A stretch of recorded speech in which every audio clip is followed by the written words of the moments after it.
Hello and welcome to the session on different perspectives on substance.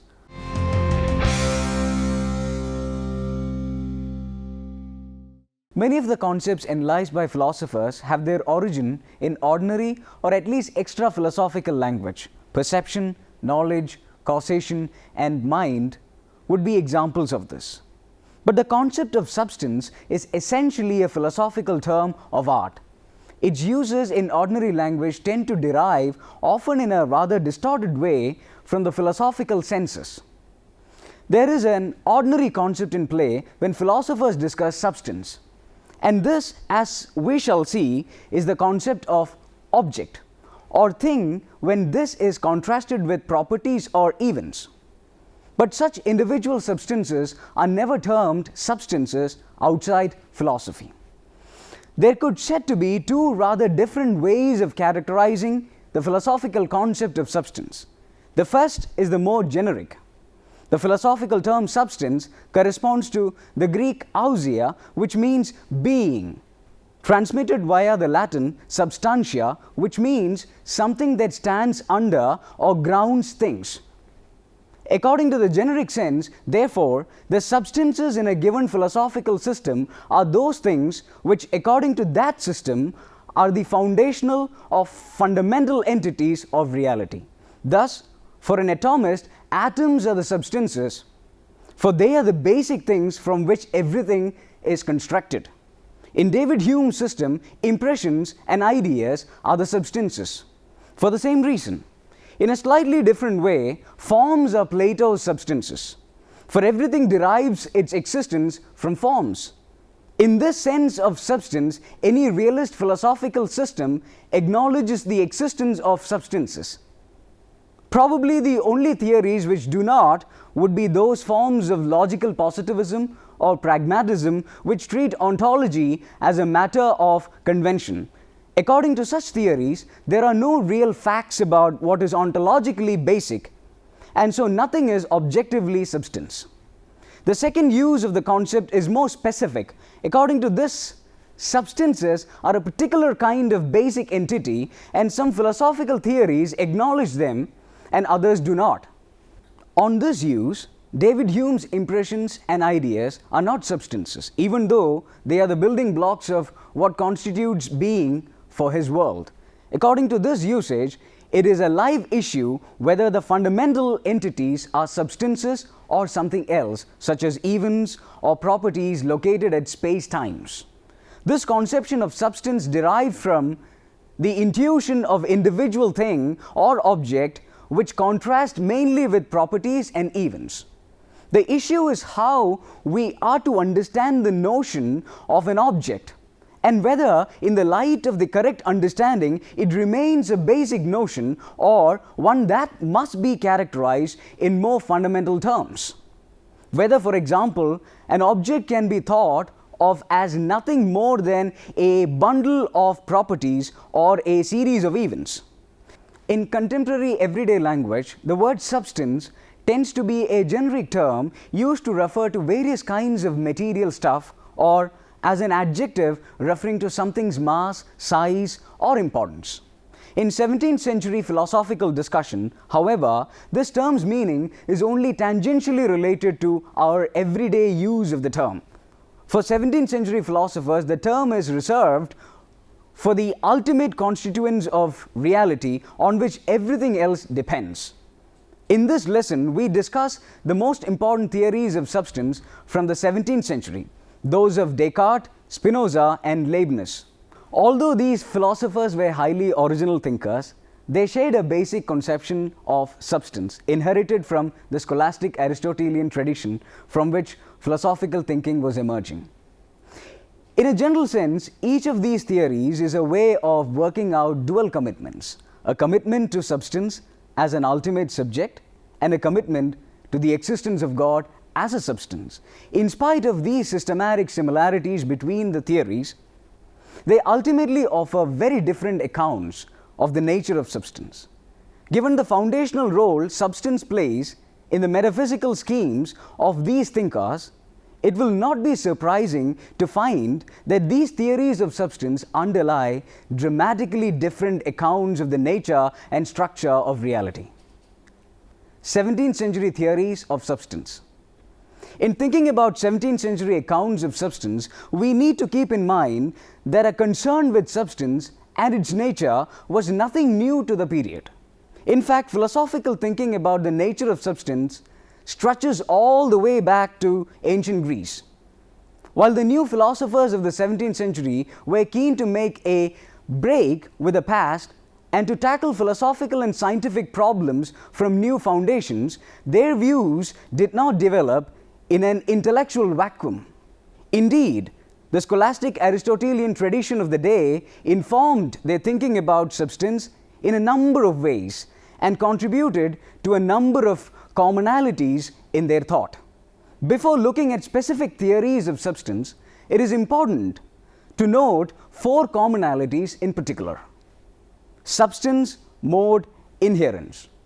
For the philosophers we will discuss, at the very deepest level, the universe contains only 2 kinds or categories of entity: substances and modes.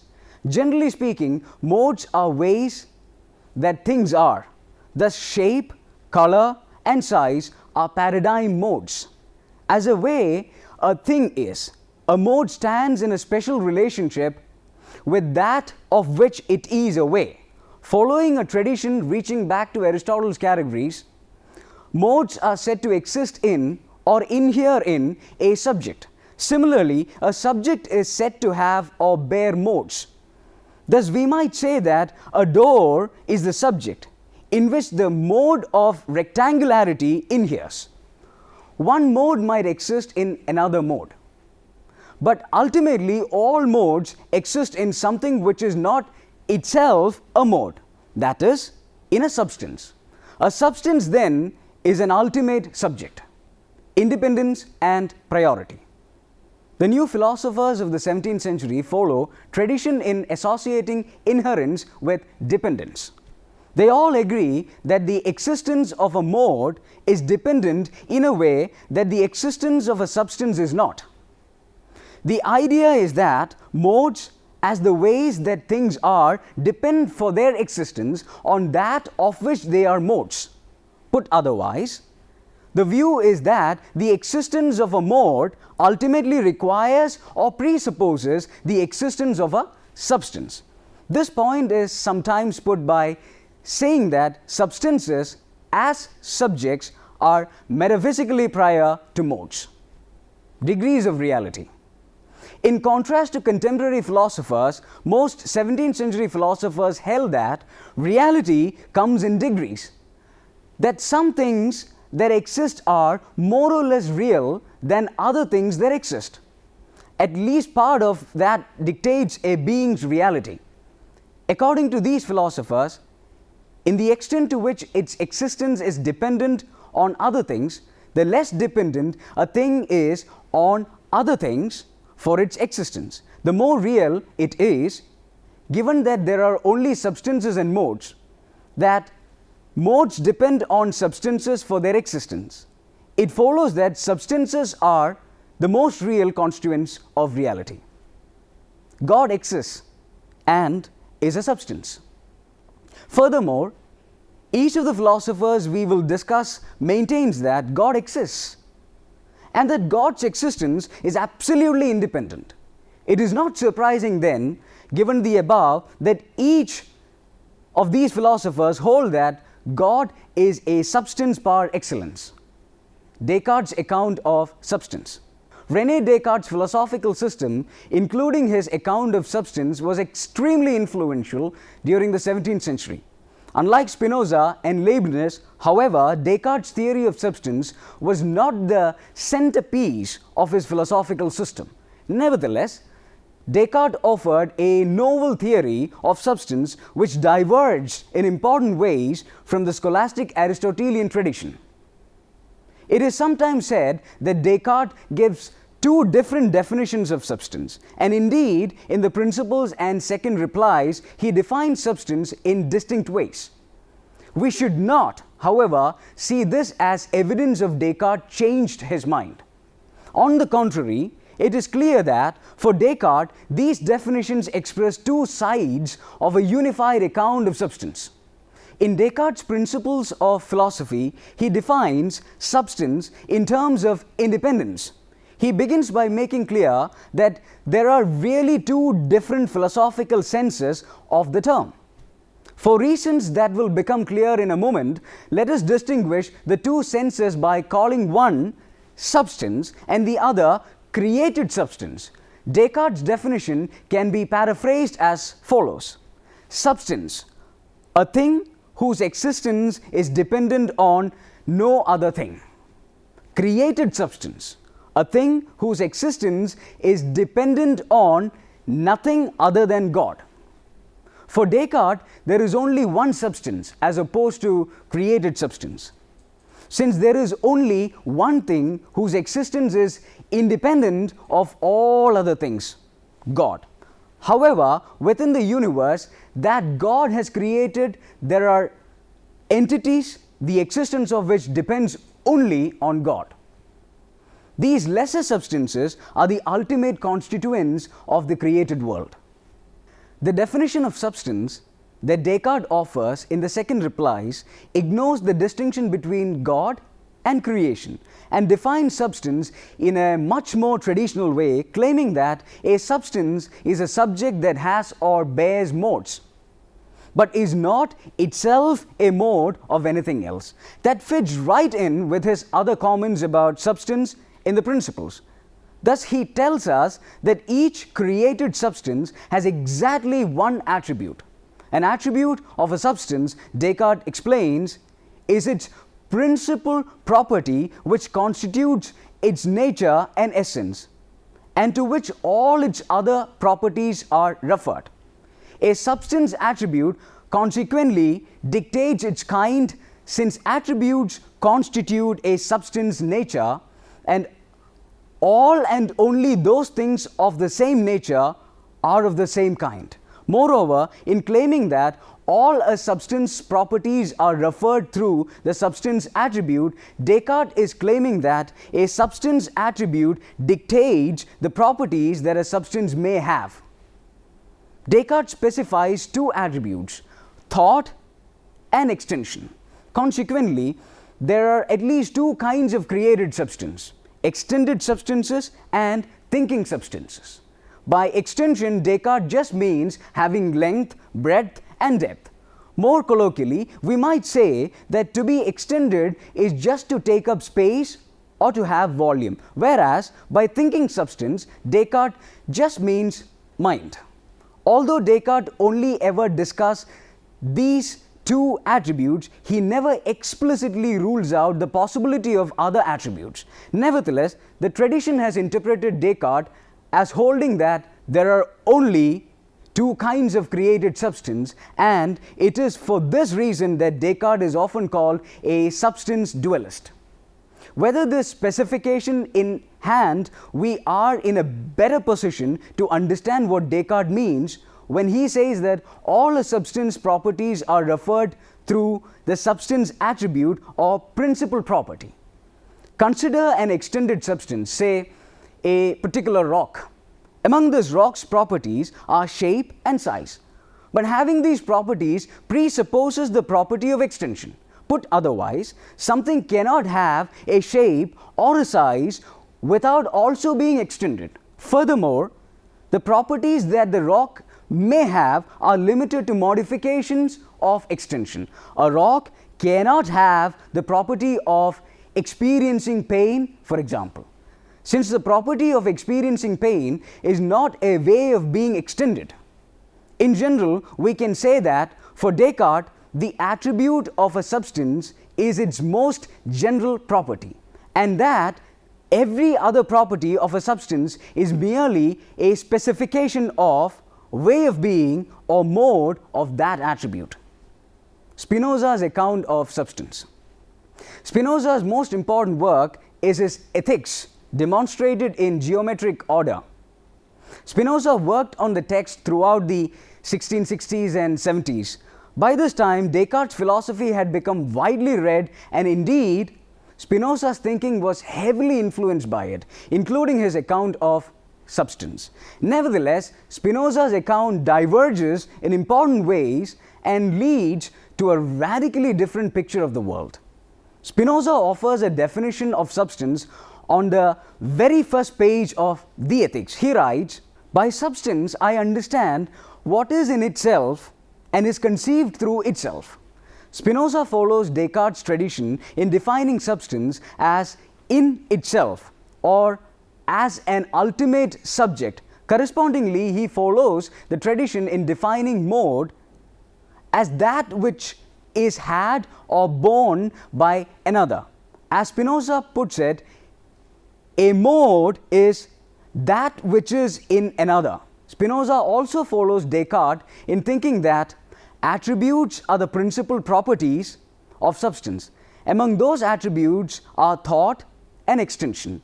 All other properties of a substance are referred through or are ways of being that attribute, and God exists and is a substance.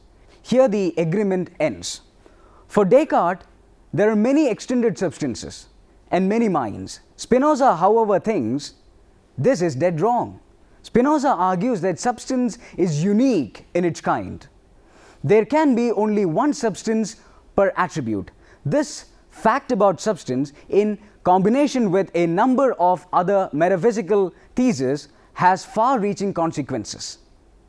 Spinoza argues that to be a substance is to be causally isolated on the grounds that there is only one substance per kind or attribute, and causal relations can obtain only between things of the same kind.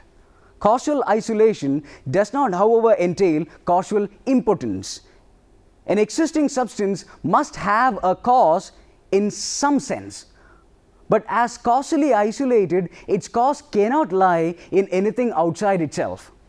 Spinoza concludes that substance will be the cause of itself. It pertains to the nature of a substance to exist, not only in a substance the cause of itself, but Spinoza later tells us that it is the immanent cause of everything that is in it. Spinoza continues by claiming that every substance is necessarily infinite. In general, Spinoza argues that if there is only one substance per attribute, then substance cannot be limited, since limitation is a causal notion and substances are causally isolated. Last, Spinoza makes the case that substances are indivisible. He argues that if substance were divisible, it would be divisible either into parts of the same nature or parts of a different nature. If the former, then there would be more than one substance of the same nature, which is ruled out. If the latter, then the substance could cease to exist, which is ruled out. Consequently, substance cannot be divided. Leibniz's account of substances. Leibniz's view were informed by the accounts of both Descartes and Spinoza. In fact, Leibniz corresponded with Spinoza during the early 1670s and briefly visited with Spinoza in 1676. Unlike Spinoza, Leibniz did not write a single authoritative account of his metaphysical system. Not only that, but his metaphysical views changed in significant ways over his lifetime. Nevertheless, it is possible to identify a core account of the nature of substance that runs throughout his middle to latter works, with Discourse on Metaphysics 1686 and the Monadology 1714. Substances are independent and are ultimate subjects. Like Descartes, Leibniz thinks that God is the only absolutely independent thing, and that there are, in addition, created substances which are, like the world apart, independent of all other things, except for God. Second, Leibniz explicitly agrees with Descartes, Spinoza, and the tradition in maintaining that substances are the ultimate bearers of modes or properties. He writes, when several predicates are attributed to a single subject, and this subject is attributed to no others, it is called an individual substance. Substances are unities. To be a unity for Leibniz is to be simple and without parts. And so the ultimate constituents of reality are not composite or aggregative beings. That substances are simple has metaphysically significant consequences. Leibniz infers in the Principles of Nature and Grace that since the monads have no parts, they can neither be formed nor destroyed. They can neither begin nor end naturally, and consequently they last as long as the universe. A being comes into being naturally only as the result of a composition. An entity is destroyed naturally only through dissolution or corruption. Thus, only composite entities are naturally generable or destructible. Leibniz emphasizes, however, that substance's unity and consequent simplicity is entirely consistent with the possession of and changes in modes or properties. Substances are active. To say that a substance is active is to say not only that it is causally efficacious, but that it is the ultimate source of its own actions. Thus he writes, every substance has a perfect spontaneity, that everything that happens to it is a consequence of its idea or of its being, and that nothing determines it except God alone. Substances, in some sense, have their entire history written into their very nature. The history of each substance unfolds successively, each state causally following from the previous state according to laws. From this, it follows that if we had perfect knowledge of a substance state at a time and of the laws of causal succession, we could foresee the entire life of the substance. As Leibniz elegantly put the point in the Principles of Nature and Grace, the present is pregnant with the future. The future can be read in the past. The distant is expressed in the proximate. Substances are causally isolated. Like Spinoza, Leibniz holds both that substances are causally efficacious and that their efficacy does not extend to other substances. In other words, although there is intrasubstantial causation, there is no intersubstantial causation. Leibniz offers a number of different arguments for this claim. On some occasions, he argues that causal isolation follows from the nature of substance. If a state of a substance could be the causal effect of some other substance, then the substance's spontaneity and independence would be compromised. Elsewhere, he argues that intersubstantial causation is itself impossible, claiming that the only way that one substance might cause another is through the actual transfer of accidents or properties. Thus, Leibniz famously writes that substances have no windows through which something can enter or leave. Accidents cannot be detached, nor can they go about outside the substances. Let us summarize what we have discussed so far. All non-relativist philosophical systems acknowledge substances in the most generic sense of that term. For that is only to acknowledge that there are some fundamental entities in their system. Most, if not all, philosophers acknowledge that we cannot function without using substance concepts in the narrower sense, for the notion of an enduring particular or individual substance is essential to our making sense of the world as we live in it. But three things at last remain controversial. First, it is disputed what kinds of concepts need to be deployed to characterize these enduring things. Are they the rich variety of traditional or Aristotelian substance concepts? Or will various ways of identifying things simply as physical bodies with certain characteristics do the job? Second, it is still unclear how far our substance concepts purport to reflect a component in reality over and above the bundle of properties that constitute its intelligible aspects. Third, The unclarity of the connection between what a thing is and what it does leaves unresolved the degree of interdependence between substance concepts and notions of purpose and final causation. Now you can try to answer the questions given here. Explain the doctrine of substance. Briefly narrate the Aristotelian doctrine of substance. Distinguish between the doctrine of substance of Spinoza and Descartes. Compare and contrast the views of Spinoza and Leibniz on the doctrine of substance. How the philosophical term of substance and the ordinary term of substance varies. Narrate the 17th century theories of substance. Critically evaluate the Descartes account of substance. Hope that these references will help you for further reading. Nominalism and Realism, Universals and Scientific Realism, Volume 1, written by D.M. Armstrong in 1978, published by Cambridge University Press, Cambridge. Individuals Without Sortles, in Canadian Journal of Philosophy, written by M. Ayers in 1974. Early Greek Philosophy, written by J. Barnes in 1987, published by Penguin Books, Harmondsworth. Kant's Analytic, written by J. Bennett in 1966, published by Cambridge University Press, Cambridge. Locke, edited by V. Champel in 1998, published by Oxford University Press, Oxford. The Observability of the Self in Philosophy and Phenomenological Research, reprinted in Self-Knowledge, written by R. Chisholm in 1969, published by Oxford University Press, Oxford. Thank you for watching this program. We shall meet again with another topic. Have a nice day.